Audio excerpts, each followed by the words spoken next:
Reporting the news that matters to you. News Talk KVNU, 610 AM, 102.1 FM, your number one radio station for news and talk.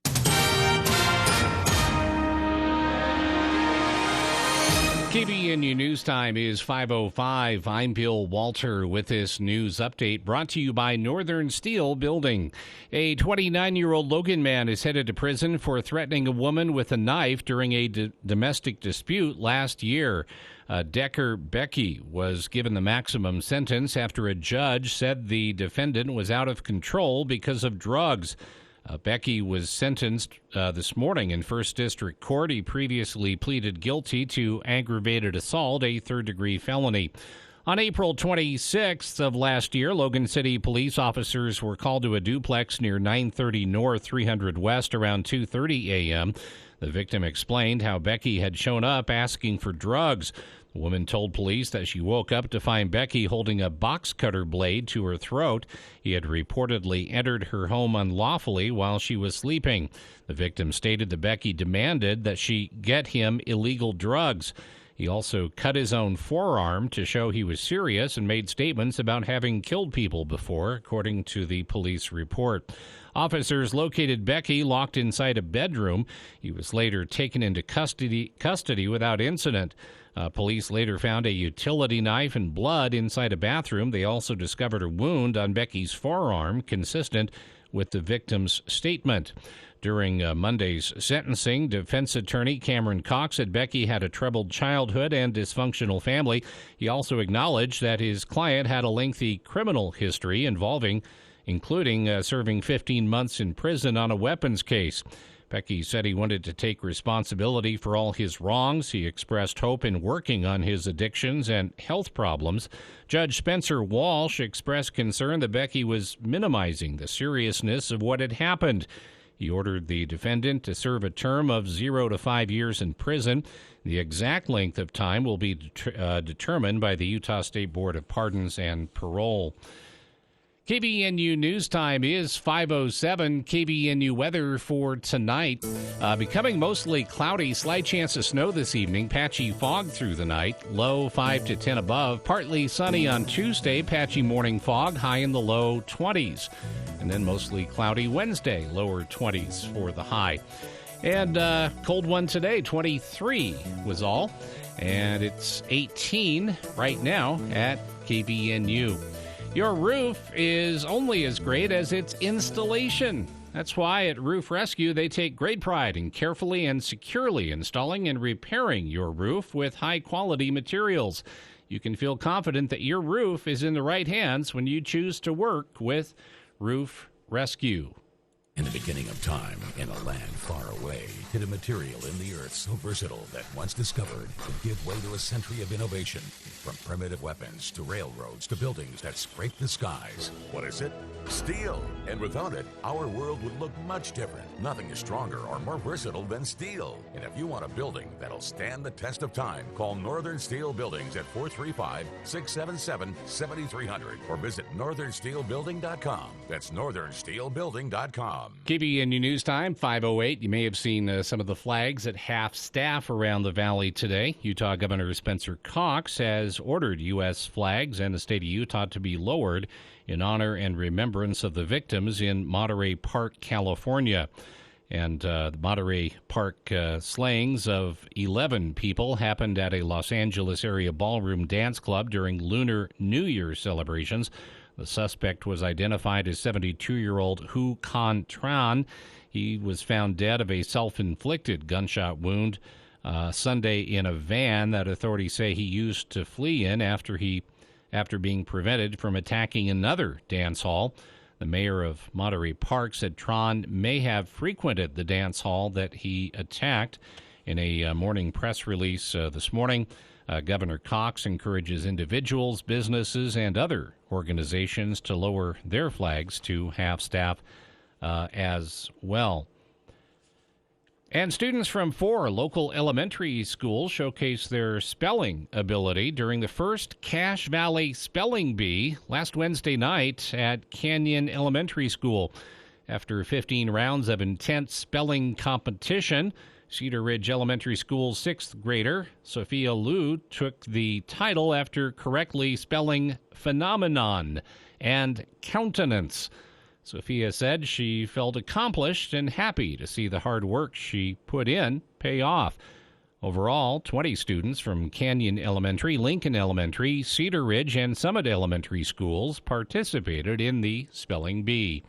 KVNU News Time is 5:10. For more details on these and other stories, visit CashValleyDaily.com.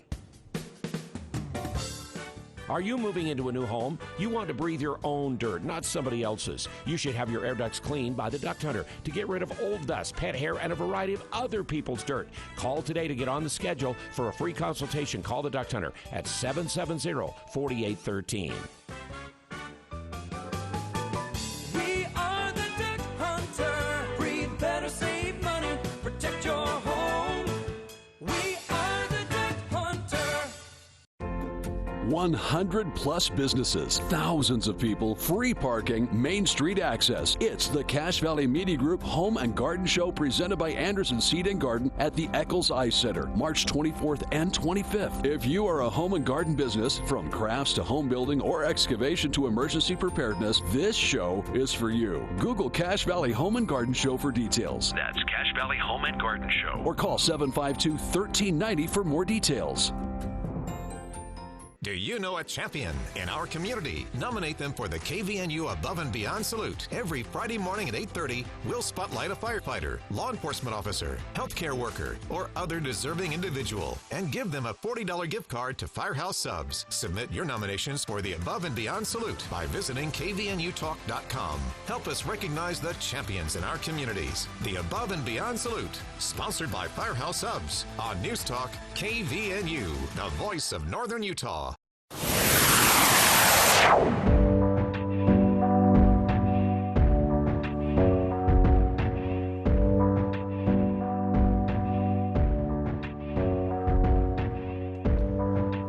Welcome back to KVNU's For the People, hour 2 of today's show. Comedian Patton Oswalt has a really funny routine you may have seen or heard of, which he calls the naked ape. And he talks about this experience he had after a medical procedure, which the doctors warned him would be his experience during recovery. And long story short, he talks about his high-tech world that he lives in. He talks about summoning a car with his phone for a ride to the doctor's office for this hour-long surgery. He talks about the first few days of recovery, where he's watching movies on streaming services, reading books on his iPad, communicating with the rest of the world on his phone, just locked in his house for a few days of recovery. And then the things the doctors warned him would happen as his body finally got back to functioning after this surgery happened. And it led to an accident in his home, not an injury accident, an embarrassing accident that required some cleanup. And then he's talking about, 3 in the morning when this happens, taking this bag of trash and irretrievable clothes and household items out to the garbage. And he said he stops and he's looking up at the moon and he realizes as he's standing there in just his skivvies that despite, how high-tech his life is, all the new advances in medical science that he'd just experienced through the surgery, all the things that he'd been reading about in science news while recovering, all these amazing advances, he says, here I am standing in my driveway in my underwear at 3 in the morning looking at the moon, disposing of this awful mess, and I think we're not really that far from that naked ape, and it makes me laugh every time. With that in mind, this has always fascinated me. Along the same lines, the advances in technology, the amazing things that are happening, currently in our modern world, and then sometimes there are these posts throughout history where you realize there are some things that just were never improved upon. Going back thousands of years, some things that we have done the same way. And with that in mind, this story from Science, the independent journal of science, Science News, reporting on the work of an MIT chemist named Admir Masick, who has been for a year now absolutely obsessed. He's been working on this in his free time. This is outside of his work for MIT and through grants they have to work on various physics and mathematics, science and experimenting. In his free time, with some help from his colleagues here and there, he's been absolutely obsessed, he says himself, with figuring out how the Romans got their concrete to last so long from a chemical perspective. He says we know a lot about their practices, what they did to make, what they used to make the concrete tool wise, how they poured, how they shaped, and even how they mixed, gravel, sand, and water, and all of that. But he said one of the things that we never fully understood is what exactly did they do differently to make their concrete last the way it did, as opposed to what we see from a lot of the concrete used today. And so he and his colleagues have been working on this for about a year now. And, well, here's what they discovered.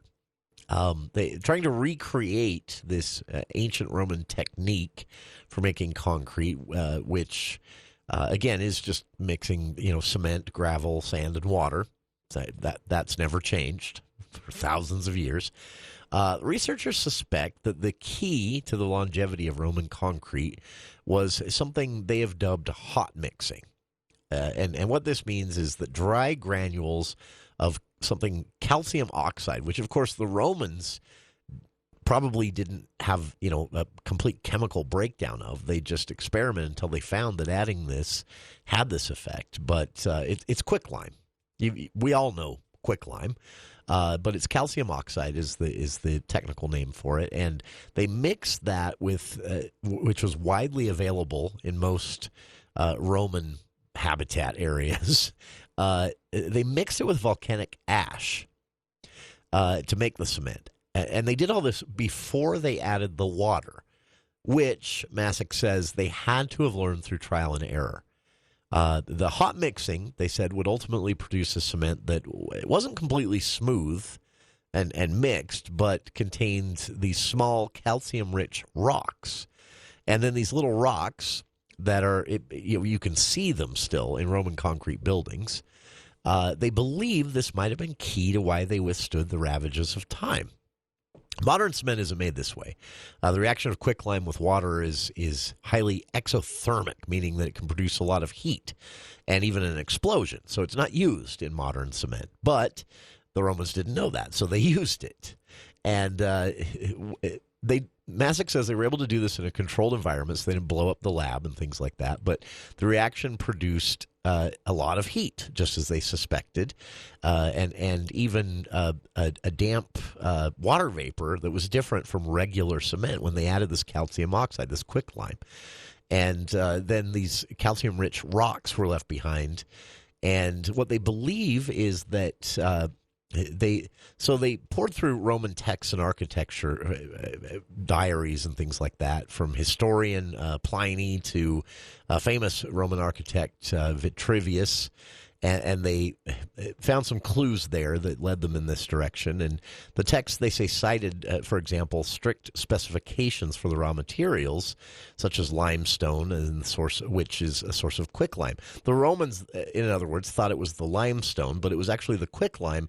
And what makes it last so long is not just the extreme heat produced in the mixing process before it's molded or poured, but also over time, the effect this quicklime, these little rocks, had on the outward exposed edges of cement that proved to be not corrosive. In fact, it was a feature, not a bug. The seepage from these rocks embedded in these cement walls at various archaeological sites may have proven the key to sort of weatherproofing the cement.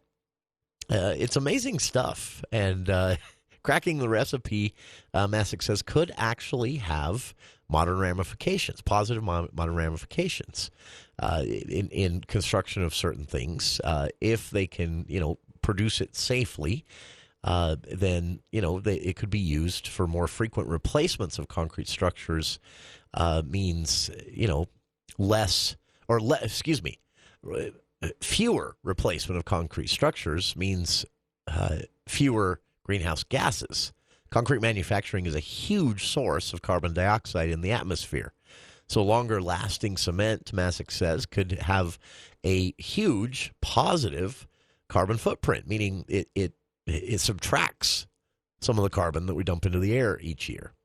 And Masick points to data on this, which is, by the way, 4 gigatons of concrete made every year.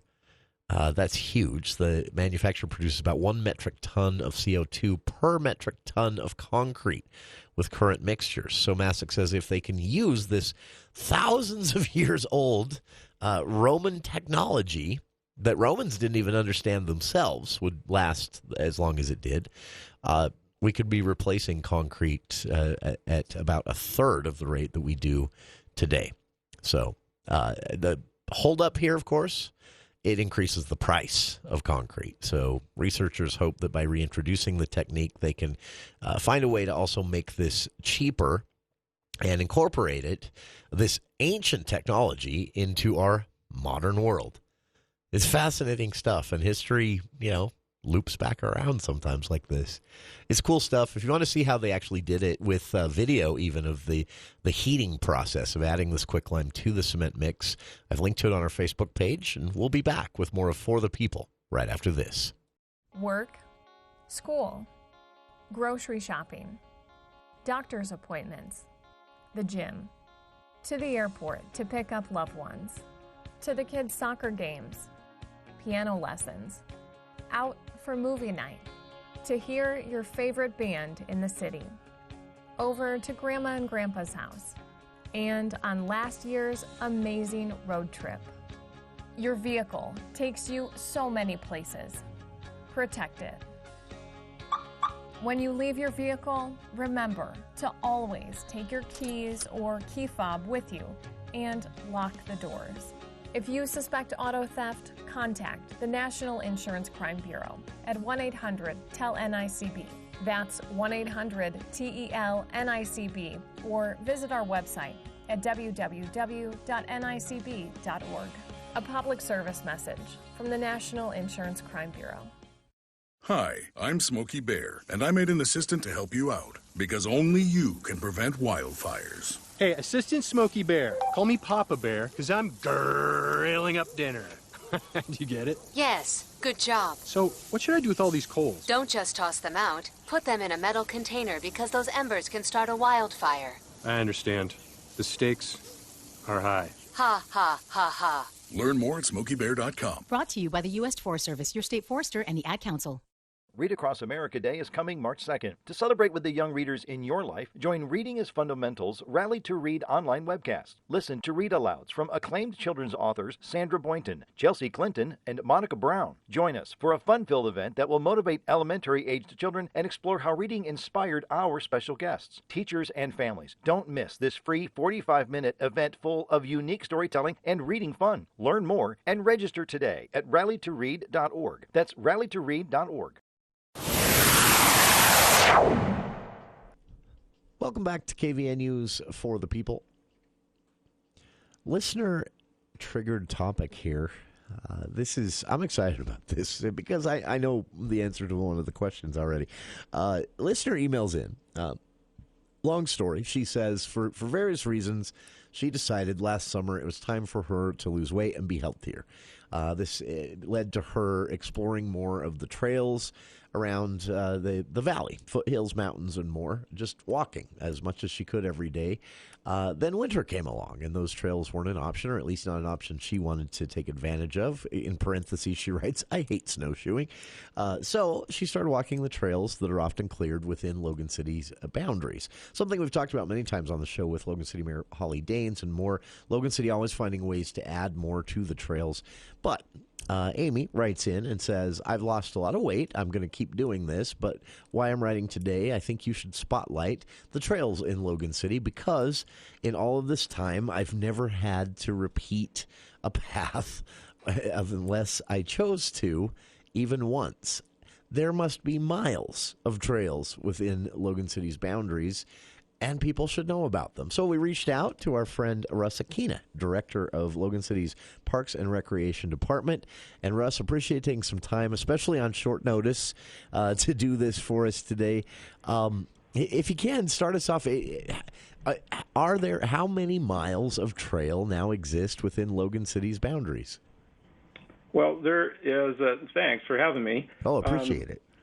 There's 32 miles of trail, and there's actually another 10 miles of connecting sidewalk to a trailhead somewhere in that network of trails in Logan City.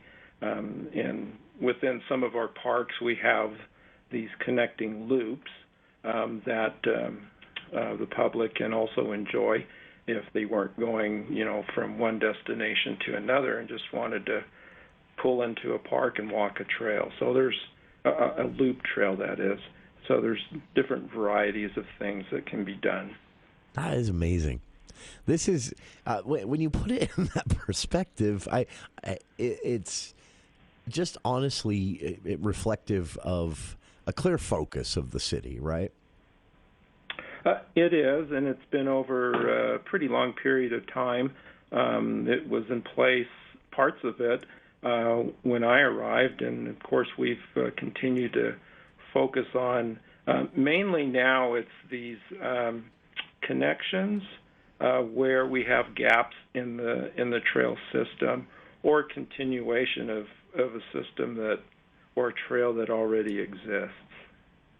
That is now. Of course, this connects in ways with county efforts and even efforts of other cities to expand this even further. But Logan City, I assume you had to get pretty creative. Logan, in a lot of areas, is a crowded city, built out in a lot of places, and yet I know that you've been able to get trails through some of these areas, connecting parks as well, right? Right. And so, one of the things for us that we look at in terms of the city's trail network is the idea to connect parks with trails. And as you're saying, in terms of having to be creative, sometimes it's also a matter of being patient. A lot of these things that the public can enjoy now partly comes in because of resources made available, and we've been really blessed with the county RAPS tax program, because that's been one of our main resources for trail construction, trail development, and so it's a great thing that Cache County is doing. We also have some state grants that have been instrumental in helping us to move things along. But it does take time, and when it does involve private property, we're in different levels of contact and communication with private property owners in terms of knowing how they feel about it and whether something like a public trail could take place. But it's not always the case. For listeners out there, if you want to see, literally what we're talking about here, check out the brochure. You can download this at the Logan City website, loganutah.org. There is a public trail, Logan City Trail Guide and brochure. It'll show you, the actual map of all of the different trails, how they connect. And as Russ has explained here, this hasn't come easy. This hasn't come by accident. This has been a focus of the city. And as a listener emailed in, this gives people options to get outside, to take a walk, stretch your legs, whether your goal is losing weight or just taking a breather from work or even just before the sun goes down, which is far too early these days, I guess. Wintertime, summertime, these are options for you. And Russ, we should touch on that a little bit. A lot of these trails do go through residential areas, and the city always asks that people help out a bit with keeping the trails and sidewalks clear of snow, right? Yes, I mean, just as one could imagine, it's just the responsibility that the city has, certainly for on its own property, as it would for a property owner for a section of sidewalk that fronts their property. Certainly this time of year, we have our hands full. We're usually somewhere around 20 miles of snow clearing. Wow. The unpaved trails we do not maintain for snow removal because they're unpaved, but the rest of it we are. 20 miles of snow removing. I'm going to stop complaining about my one block that I do. This is a fascinating look inside of all this, and Logan residents are very lucky in this way. I know a lot of cities are looking at this and saying we need to follow suit here. Again, this is an important aspect of a culture within a city. And Russ, I know, a final question for you here today.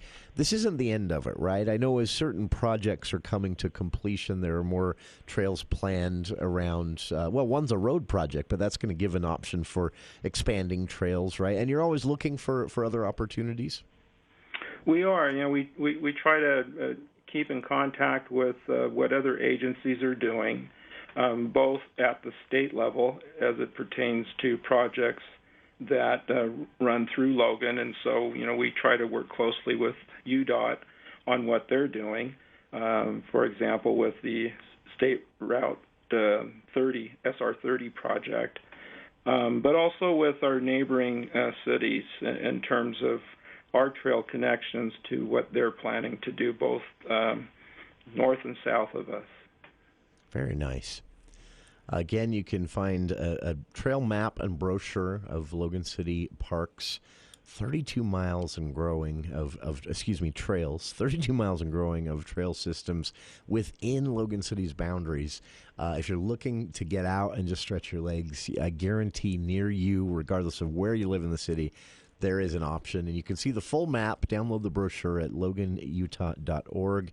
It's an amazing project that has been going on, as Russ has told us, for a generation. But it's really coming to a point where within Logan City, it is actually possible to get out, hear some birds, listen to a river, just take a walk and get away from the workplace if you need to. And it's, again, an important part of a healthy lifestyle, but also bringing a certain culture to the city.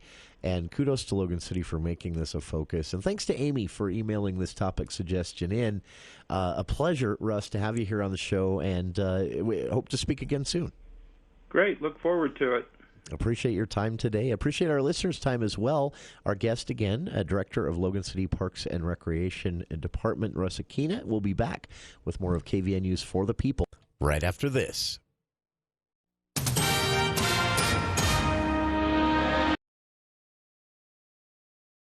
KVNU News brought to you by Cache Valley Hearing and Audiology. The former soccer coach for Skyview High School has confessed to sexting with an undercover police officer posing as a 13-year-old girl in February 2022. Jorge Alejandro Cruz, a 49-year-old Logan man, accepted a plea and will now wait to be sentenced March 6th. According to court records, Cruz was in First District Court for a change of plea hearing Wednesday afternoon. He pleaded guilty to 3 counts of enticing a minor by internet or text, 2 second-degree felonies and 1 third-degree felony, along with 1 count of dealing in materials harmful to a minor, also a third-degree felony. As part of the plea deal, prosecutors agreed to dismiss 4 remaining charges. Cruz messaged the undercover officer on a popular mobile app in December 2021. He originally claimed he was a 15-year-old boy and began asking graphic questions. During the months that followed, Cruz shared several inappropriate photos and videos of himself with the officer. He also asked numerous times for naked photos to be sent to him. Police reported the chats were started by Cruz each time and continued to become more graphic as he described details of what he wanted to do with the officer. He later asked to meet up on February 8th and 9th, but never showed up. Police obtained a search warrant and later traced the user account to an email address registered to Cruz's name and birth date. They also learned that he was involved with multiple youth soccer teams, including Skyview's. Upon Cruz's arrest in March 2022, the Cache County School District immediately placed him on administrative leave. They reported that there had not been any reports of inappropriate behavior with players. Cruz was reportedly in his fifth year as head coach of the Skyview Bobcats and led the team to a 4A state championship in 2019. He is currently out of jail on bail and could be sentenced to up to 15 years in prison. Deer have been littering the roadways in Cache Valley recently, but the animal carcasses could be a lot worse if it wasn't for wildlife crossings that UDOT have built. UDOT made history when it completed the first wildlife overpass in the U.S. in 1975 on I-15 near Beaver. Today, there are 119 structures around the state to allow wildlife, including fish, to safely pass by highways and roads. These structures have proven to keep wildlife from being hit on Utah's highways. They're being built with the collaboration of various land management agencies, private landowners, and other partners. UDOT and the Utah Department of Wildlife Resources estimate 4,900 deer were killed in vehicle collisions and removed from roadways in 2022. The number of deer killed is likely significantly higher because many incidents go unreported. Due to the crossing structures across the state, those numbers could be much higher. In Utah, the majority of the big game animals killed in wildlife vehicle collisions are deer, primarily because they are the most abundant big game animal in the state, but also because they migrate between winter and summer ranges each year. Blair Stringham, DWR's Wildlife Migration Initiative Coordinator, said deer typically follow the same migration routes each year. Stringham said it's important to ensure the passage of wildlife in these areas through the installation of properly placed wildlife structures. Detectives with the Ogden City Police Department's investigative team are reportedly working to gather additional information on a shooting that happened Sunday morning. Lieutenant Ziegler told KUTV police were dispatched to a parking lot behind 25th Street at 1:40 in the morning on reports of shots fired. A man in his 20s and another man in his 30s were reportedly injured as a result. Lieutenant Ziegler confirmed that one victim was transported to the hospital with minor injuries, while the second victim was transported in serious condition, though he is expected to survive.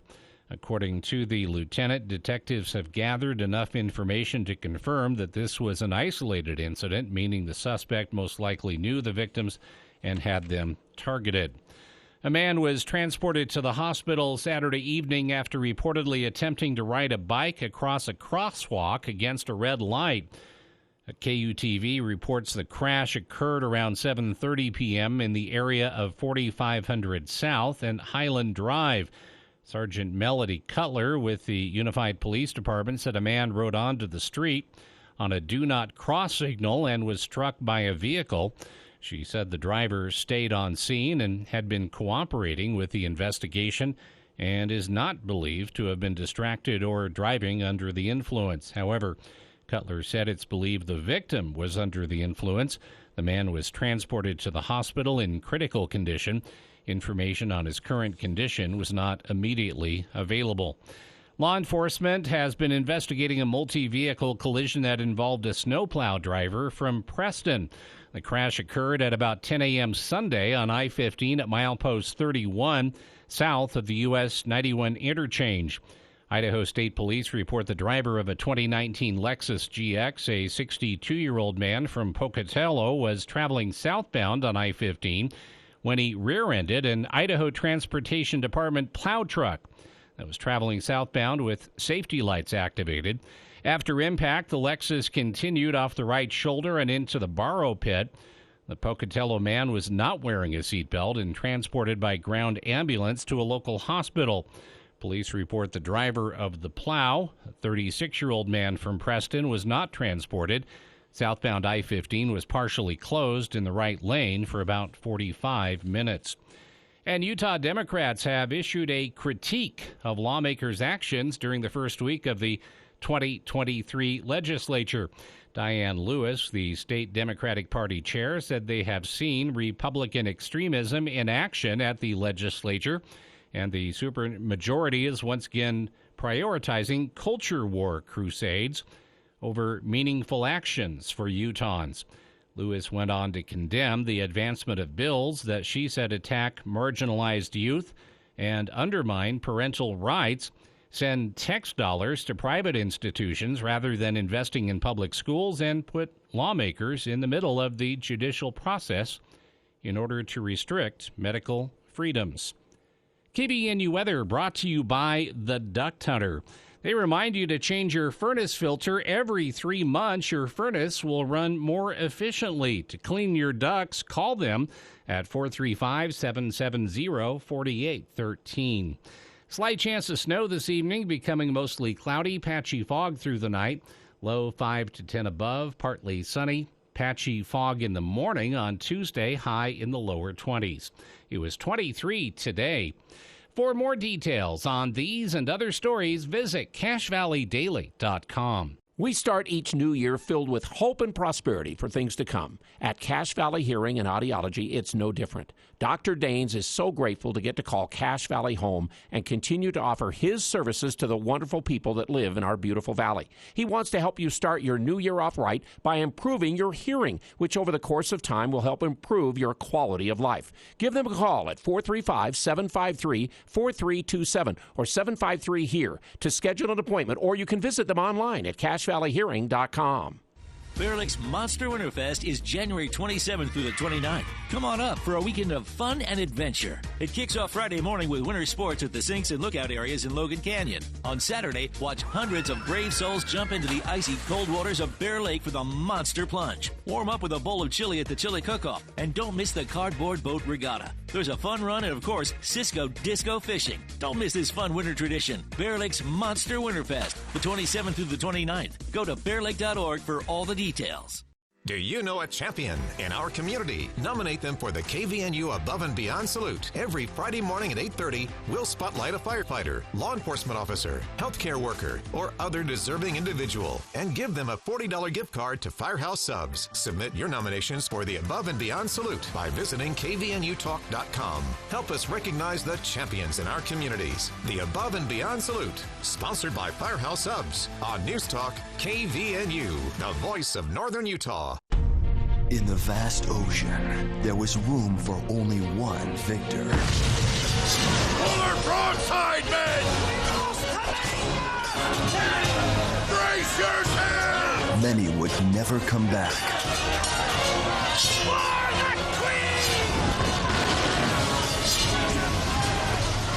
But those who did would be legend. This epic battle for destiny will have to wait until after it rains. But, Dad, we're winning. I don't want to get wet. Dad, we're at sea. Well, maybe we can storm the kitchen. Children who spend time with their parents are less likely to drop out of school, abuse drugs or alcohol, and are more likely to finish college. So imagine what a little time can do for your family. To the deli! From the Church of Jesus Christ of Latter-day Saints.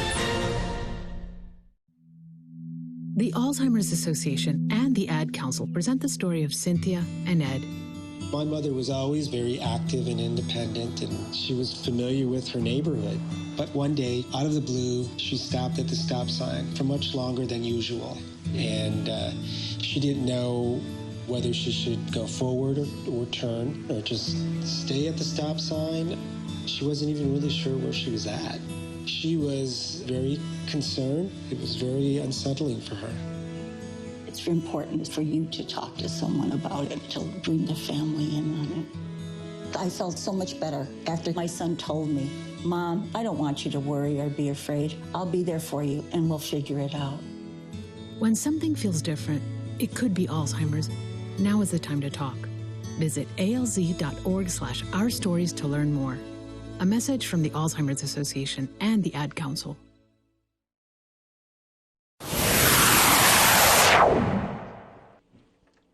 Welcome back to KVN News for the People. Cache County Executive David Zook here in the studio for our monthly quick. We did have a listener with a request about a specific road. The message disappeared, so if you are that listener, please send that message again because all I see now is your name. And I don't know if you deleted the message or what, but it was a question about the remainder of Airport Road. But that project's complete, right? If I understand correctly. I know I drove it recently. It's a lot nicer than it was there a few years ago. But yeah, if you want to clarify that, shoot that message back in, and we'll get it out and get it asked. But legislative session coming up. Yeah. Exciting times and scary weeks. Times. And, yeah, less than 2 weeks it'll be starting. We're lucky here in Cache Valley because we have a senator. I'll be honest, I was concerned that when Senator Wilson beat Senator Hilliard in that primary, that we were going to be in trouble, considering all this change and funding and infrastructure, federal bills that I anticipated being around the corner. And I thought, man, we're not going to have a real strong voice as the state starts doling some of that money out. But Wilson has made sure that isn't the case. He's gotten himself involved with some important committees. But he's still, despite all of our lawmakers doing a great job sticking up for Cache Valley, they're still up against 70 others in the House and 22 others in the Senate. It's important that everyone have their eyes on this, right? Oh yeah, we need to be there. There's a saying that if you're not at the table, you're on the menu. Yeah, and that applies especially to the legislative session. There are a lot of needs from hundreds of cities and counties across the state who want to go there and get things done. Not to mention the hundreds of other special interests and needs. There are a lot of needs and many important and worthwhile needs. Sure. And it's a tough job for our legislators to go through that and prioritize which things will be addressed and which bills will get passed and which dollars will go where. And we have to do our part as leaders here in Cache County Sure. and as citizens to make sure they are aware of what our needs are. Big cities like Salt Lake can hire a lobbyist, right? But most cities here in Cache County don't have those funds, and so it falls back on the county and our lawmakers and the League of Cities and Towns to really be watchdogging.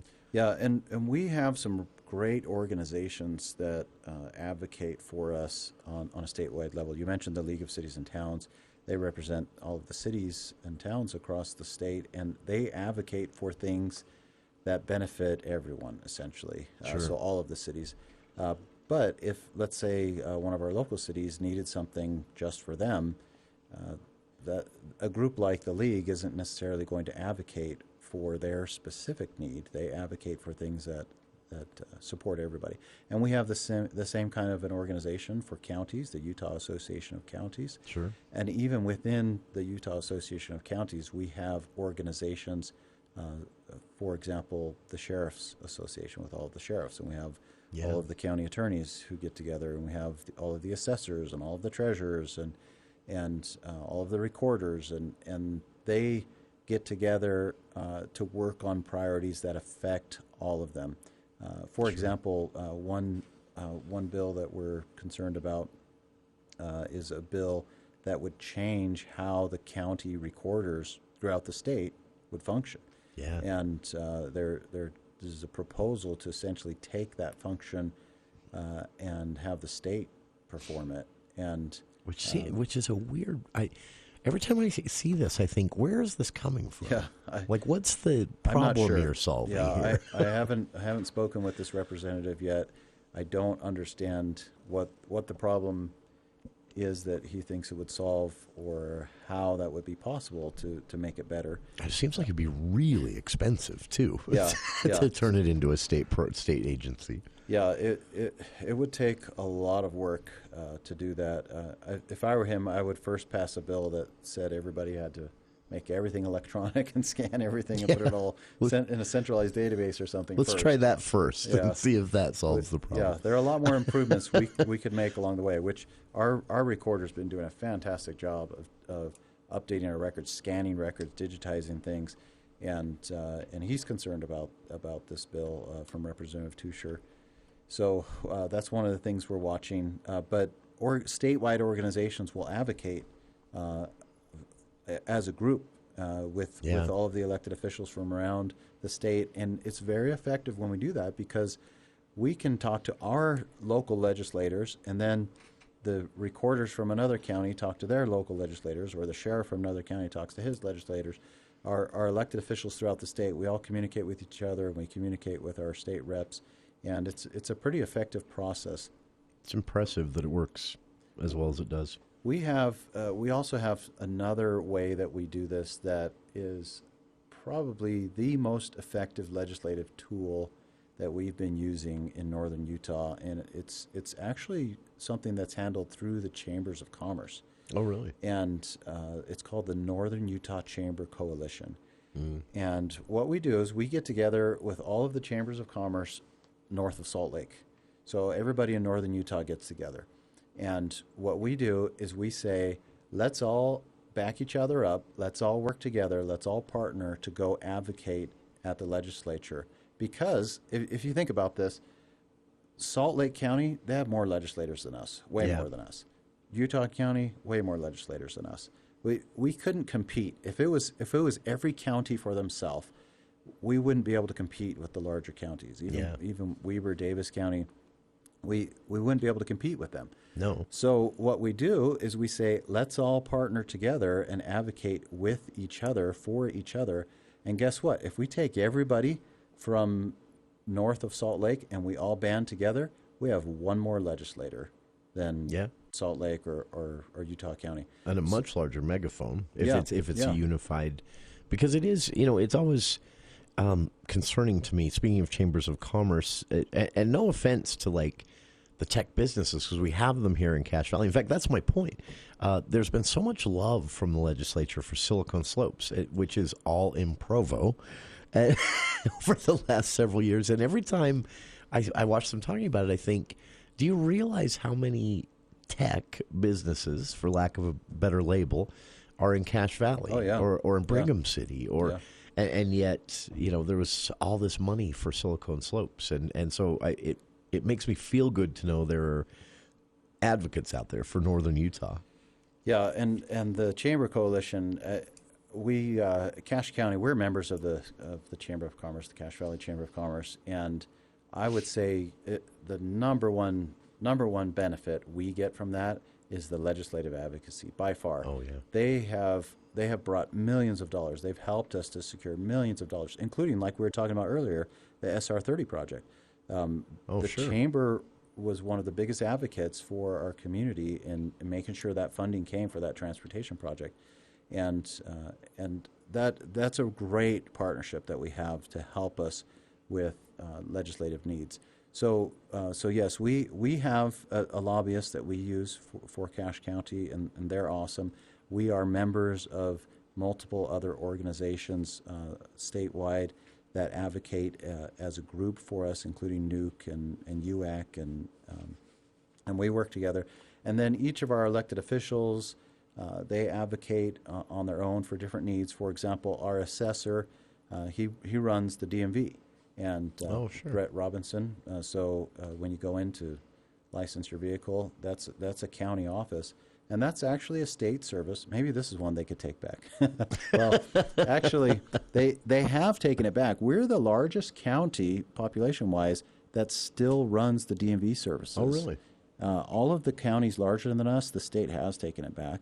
We provide this service, and we think we do a better job than maybe they could do. But if they want to take it over, maybe they want to do that. But we would like more funding for that, because we only get about $250,000 a year from them to run that office. And if you've been in there, you've seen how many employees that takes, and it's a big job. So that's one of the things that he'll be advocating for example, is more funding to support our local DMV office so that we can continue to provide a good service locally to our residents.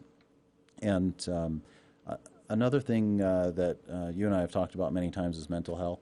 And something we're working on is a receiving center. We're working with Bear River Mental Health to get a receiving center, which will be a location where we can take people in a mental health crisis or a substance abuse crisis and divert them from emergency rooms or jails where they're going now and help them to get even better care, which they get great care in our emergency rooms. Sure. In the jail, that they're being locked up. They're not necessarily getting the level of care that they might need. Although we do provide medical care, it's not a medical facility. Sure. And it's not what they need. So, and a receiving center can circumvent all of that, right? Yeah, absolutely. In most cases. Immediately get them high level of care. So that's a big thing we're working on. And then a number of public safety issues. We're working with Representative Snyder on some wildland fire issues. We're working with Senator Wilson. He has a child pornography prohibition bill. We're working on a number of public safety bills, looking at justice court reform. So we'll be very busy. We've got pages and pages of bills that we're tracking already.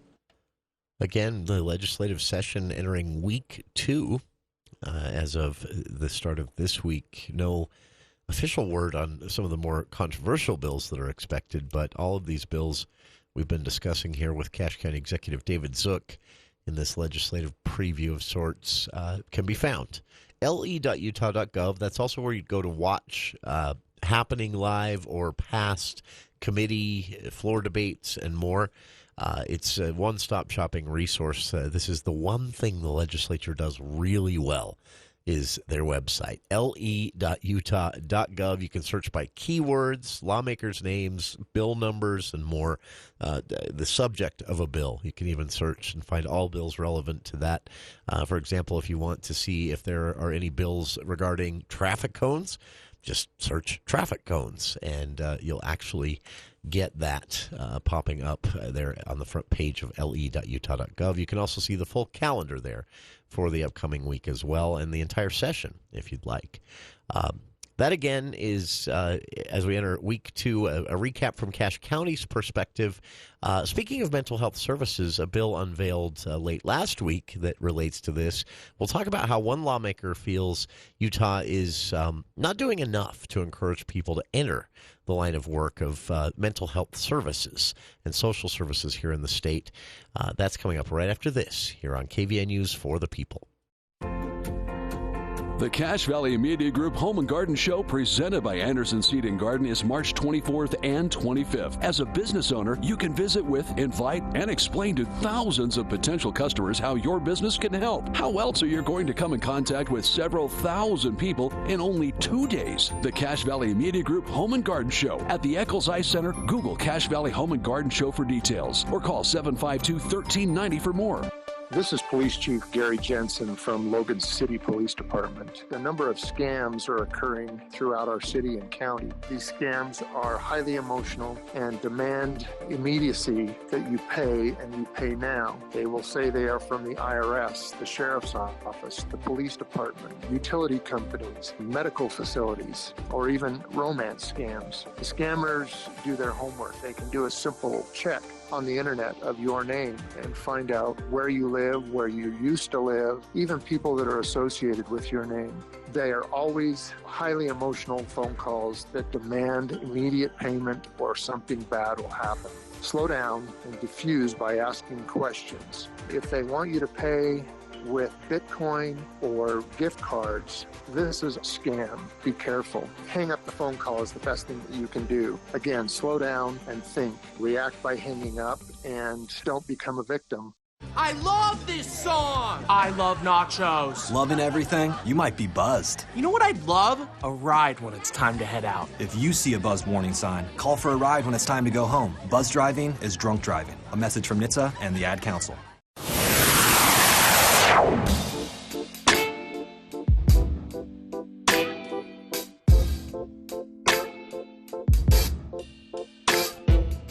Thanks again to everyone for tuning in today. A reminder, I am out today and tomorrow, so both shows, revisiting some of our interviews from the last few months germane to the ongoing legislative session. some current headlines from the national arena relating to water that could affect Utah's water debate as well. We'll talk about that on tomorrow's show and much, much more. I'll be back and live in the studio on Wednesday. And, of course, this Friday, Andy and I, for the movie show, will have a full report on the Sundance Film Festival, which is going on now in Park City. I'm probably somewhere freezing. Hopefully you're warm. And, again, appreciate everyone tuning in. Dave Ramsey is next here on KVNU Logan.